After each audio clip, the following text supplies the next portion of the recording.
Tumsifu Yesu Kristo. Mimi sina neno, niko sawa. Nashukuru Mungu.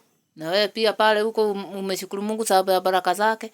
Sasa mimi ningetaka kusema hivyo. Kwa vile tunaanza mfungo Wednesday tunaanza Lent. Hebu tushirikianeni tuombe wale wako Russia na ili Mungu apatie familia zao nguvu. Unaona? Sababu walipoenda hawakujua wanaenda wapi. Tuwaombe Mungu awasamehe sababu ya kudanganywa, na wale wote ambao waliwapeleka Mungu awasamehe na waguze roho, waguze nyoyo zao warudi. Waguze nyoyo zao warudi. Na tuombe hata mataifa amani, sababu bila amani kutakuwa na mambo kama hao mengi. Lakini kila nchi ikiwa na amani hakutakuwa na mambo mengi. Hata kama Kenya saa zingine pia hakuna amani kule Northern na Garissa na wapi, pia tuombe huko.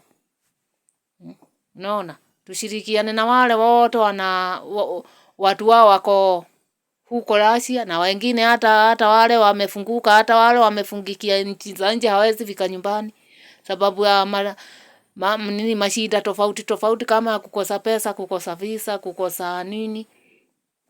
Tuwaombe tu Mungu aweze kuwasaidia. Tuwaombe na hasa kufunga. Hata zile familia ambazo ziko na wale fungeni. Fungeni, hakuna lisilowezekana kwa Mungu. Fungeni, msikose kufunga. Unaona? Na kuomba. Hata ingekuwa vizuri uanze saa hii. Ndio tushirikiane sababu hiyo ni nini? Hii ni season nzuri sababu maombi iko kwa pamoja na watu wanashirikiana. Unaona? Tuwaombe tukiomba nafasi za Bible, tukiomba Mungu awasaidie na apatie familia hizo nguvu, sababu kama vile wanapigia watu wao simu ati huku ni ngumu kurudi. Hizo familia unafikiri wanafanya kazi ama wana amani? Tuwaombe Mungu awasaidie na awape nguvu.